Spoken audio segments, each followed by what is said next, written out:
মই দেৰগাঁও পাই গ'লোহি নেঘেৰিটিং যামগৈ এতিয়া খালি মই অকণমান ইমাৰ্জেঞ্চি আছিলে মানে পেচাব কৰিব লাগিলে পুৰজোৰত তাৰপিছত পেচাব কৰিলোঁ মেইনটেনেঞ্চ দেখি পেলাই আচৰিত হ'লোঁ যিধৰণে ৰাখিছে পেচাব কৰা লেট্ৰিনকেইটা আৰু এতিয়া বজাৰ গৃহ ইয়াত নেঘেৰিটিং বজাৰ গৃহ যি পেচাব গৃহ দেখিলোঁ মই অভিভূত হৈ গৈছোঁ মানে ইমানেই ধুনীয়াকৈ ৰাখিছে মই নেদেখাওঁ আপোনালোকক দেখাম বুলি ভাবিছিলোঁ নেদেখাওঁ আৰু এতিয়া ব'লক মন্দিৰ যাওঁগৈ আৰু বজাৰখন আপোনালোকক দেখাই দিম বৰ্তমান নেঘেৰিটিং বজাৰত আমি এফালে আছোঁ একদম মূৰ পাই গ'লোহি তাৰপৰা এইটো আগৰ ৰাস্তাটোত এইটো আচলতে নেঘেৰিটিং পাইছেগৈ মন্দিৰলৈ পাইছেগৈ ব'লক তেতিয়ালৈ বজাৰৰ মাজে মাজে গৈ থাকোঁ আপোনালোকক দেখাই এই বজাৰ গৃহ দেৰগাঁও গাঁও পঞ্চায়ত কৈজালে চৌহদ গোলাঘাট জিলা গ্ৰাম্য অভিকৰণ প্ৰয়োজন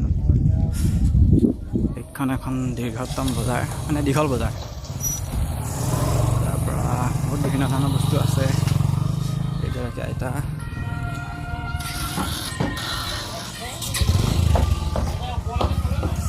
আৰু এনেকৈ দেখালে অলপ হেৰি হ'ব বহুত দীঘল হ'ব আপোনালোকক মই টাইম লেপছত দেখাই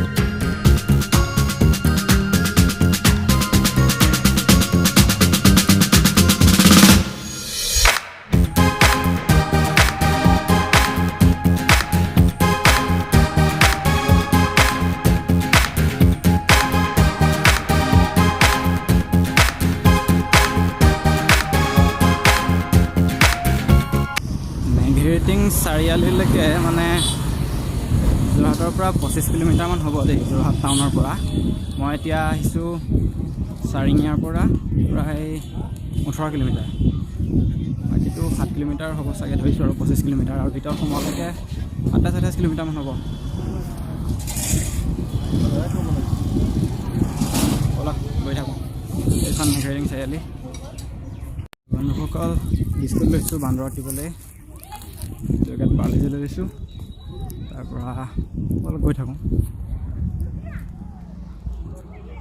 খুব বান্দৰ পোৱা যায় ৰাতিহে মন্দিৰত চাকি নজ্বলাওঁ কিন্তু তাত মোৰ কোনো বেয়া ভাৱ নাই চাকি নজ্বলাওঁ তাতকৈ চাকি জ্বলোৱা সলনি বান্দৰবোৰ থাকে তাহাঁতকে কিবা এটা খাবলৈ দি দিওঁ সেইকাৰণে বিস্কুট লৈ লৈছোঁ পাৰ্লেজি 2 পেকেট তাহাঁতকে খুৱাই দিম অলপ গৈ থাকোঁ মন্দিৰ চাম দৰ্শন কৰিম সকলো দৰ্শন কৰিম সকলো দেখাম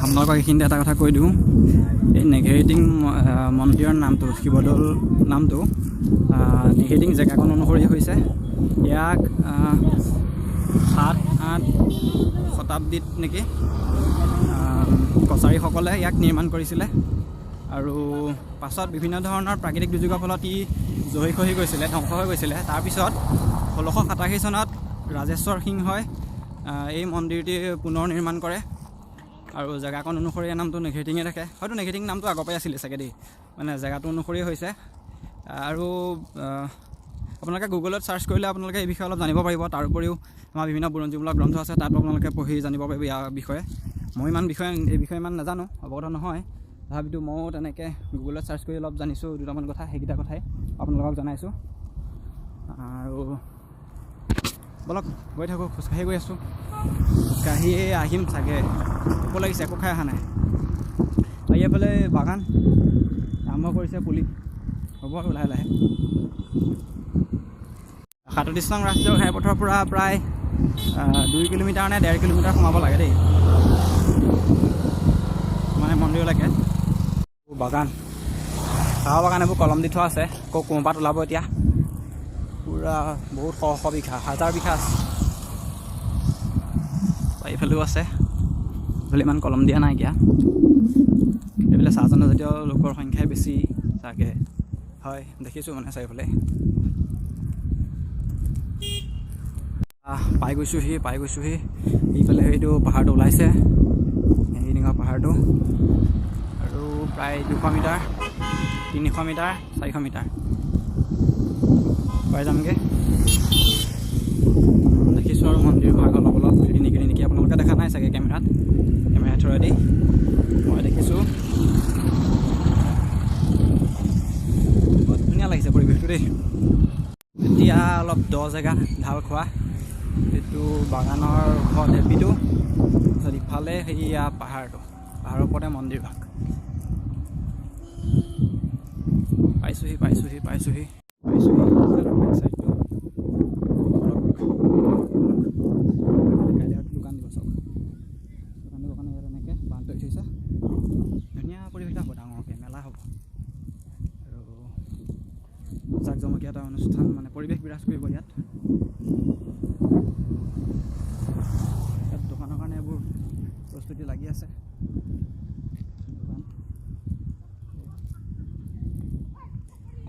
দাদা এয়া কাইলৈ কাৰণে নেকি? অঁ ঠিক আছে, দোকান দিব কাইলৈ। সুন্দৰ দৃশ্য চাই লওক, নেঘেৰিটিং পাহাৰীয়া চাহ বাগান।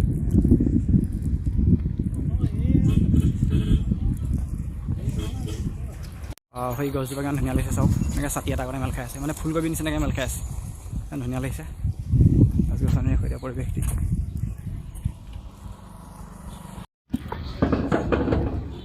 বৰ্তমান এতিয়া নেঘেৰিটিং মন্দিৰৰ দুৱাৰদলিত আছোঁ প্ৰায়। ৰাস্তা এইফালে গৈছে, ৰাস্তাটো গৈছে নাজানো, ৰাস্তা নাযাওঁ এতিয়া, মন্দিৰৰ ৰাস্তা পৰিৱেশটো ইয়াৰ পৰা এই ওপৰত যামগৈ, এই তাত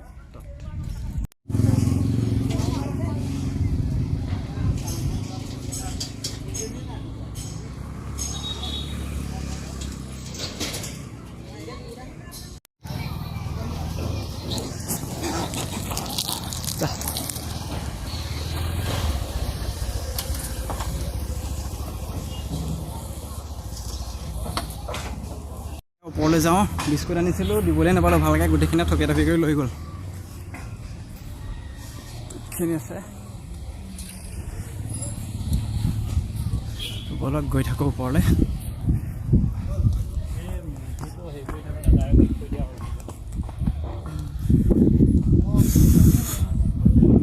মানুহৰ পুৰা ভয় লাগিছিলে, গোটেই খোৱা মানুহৰ গুচি আহিলে, টুপিয়ালে, হাতৰ পৰাই টুপি আনিলে এটা পেকেট, খুলি দিবলৈ নাপালোঁ। বহুত বান্দৰ আছোঁ, একো নাই, সিহঁতলৈ ভয় বুলি কি আছে, ভয় লাগে আৰু কেতিয়াবা, আমি যদি বেয়া ৰিয়েক্ট কৰি থাকোঁ তাহাঁতি বেয়া ৰিয়েক্ট কৰিব ন। বাহ, বান্দৰী বান্দৰ গোটেইখিনি, সিহঁতকো ফটো মাৰিম। মই মন্দিৰ যাওঁ অলপ, মন্দিৰটো আপোনালোকক দেখাই দিম।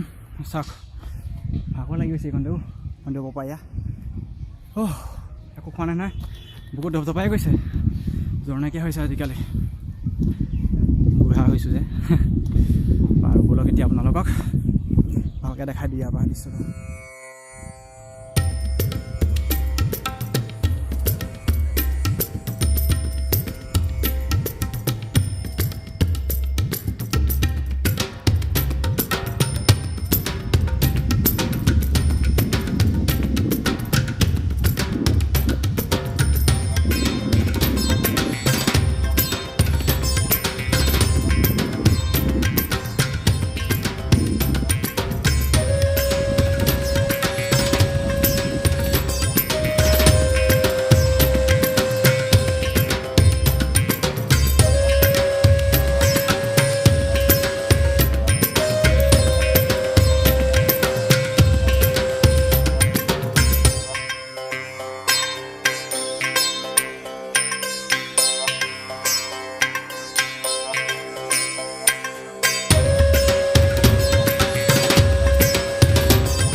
শিৱদৌল নেঘেৰিটিং বেচেৰা চৰবদৌল ৰাজেশ্বৰ সিং।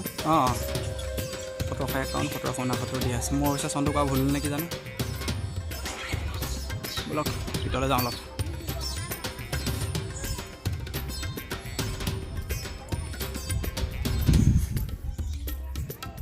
বান্দৰে বান্দৰ গোটেইখনতে।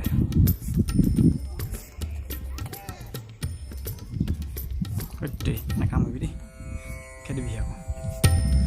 এয়া হৈছে নেঘেৰিটিং মন্দিৰ, মানে শিৱদৌল।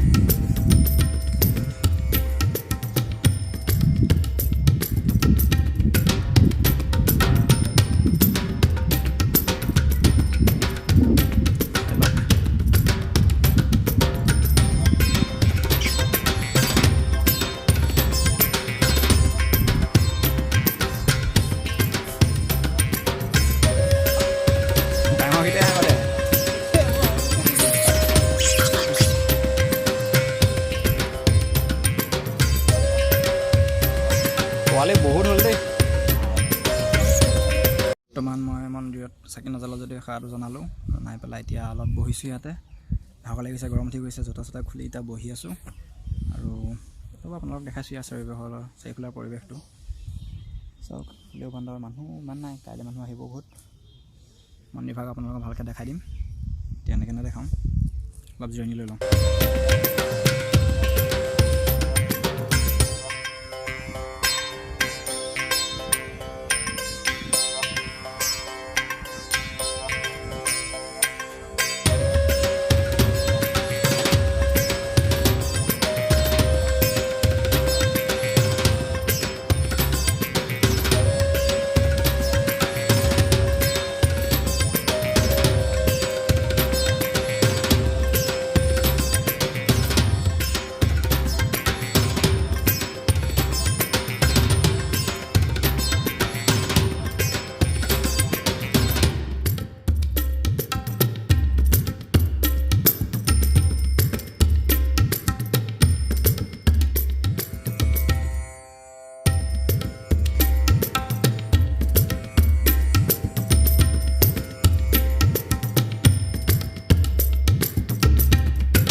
মেলা নাই, মুখখন মেলা নাই, মেলা ये मुंह मेलता है कि नहीं, ऐसे ही रहता है खाने के टाइम में मुंह मेलता है। छू क्या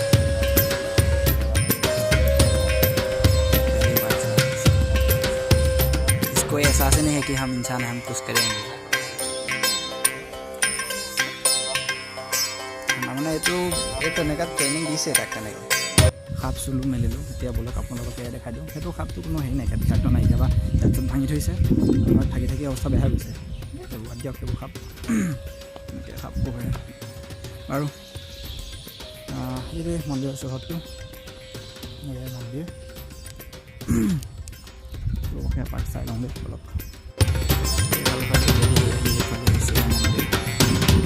মন্দিৰৰ কাষত এয়া কঁঠাল গছ, বৃহৎ বৃহৎ কঁঠাল গছ আছে। 100 বছৰ পুৰণি কথা কৈছোঁ বাবু, ঠিক আছে। হাততে কয় গছজোপা চব, গছজোপা চব বা খোজকাঢ়ি আছে গছজোপা। তাৰপিছত এয়া এজোপা কঁঠাল গছ, তাৰপৰা এইবোৰ বিদ্যুতৰ কাৰণে এইবোৰ বিভিন্ন ধৰণৰ ব্যৱস্থা আছে আৰু মুঠতে মই কি ক'ম আৰু, আপোনালোকে দেখিয়ে গম পাব। এই মন্দিৰৰ পিছফালে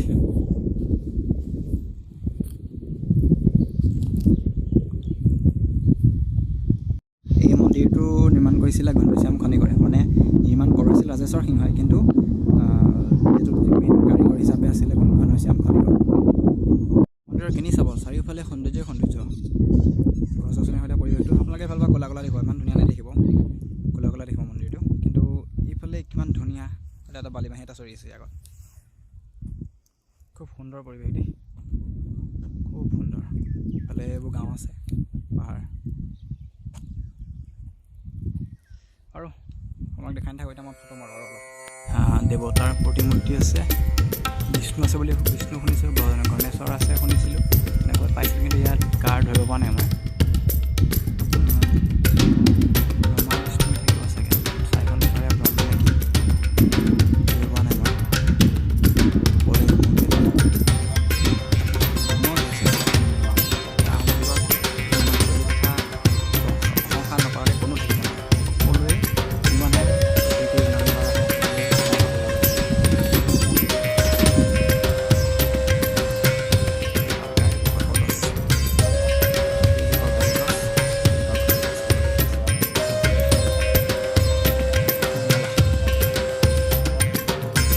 ইয়াৰ পৰা এতিয়া বিদায় মাগিব হৈছে।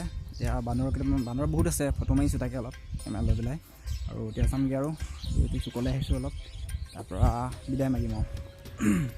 আজিলৈ ইমানটা বিদায় মাগোঁ, আৰু এতিয়া ঘৰলৈ যামগৈ। ফটো আৰু দুপৰীয়া মাৰি ঘৰলৈ যামগৈ, আৰু ভিডিঅ' নকৰোঁ আৰু। তো ভিডিঅ'টো ইমানটা সামৰিছোঁ, ভিডিঅ'টো কেনেকৈ লাগিলে জনাব, আৰু সকলোকে শেষত শিৱৰাত্ৰিৰ শুভেচ্ছা জ্ঞাপন কৰিলোঁ। ধন্যবাদ, বাই বাই।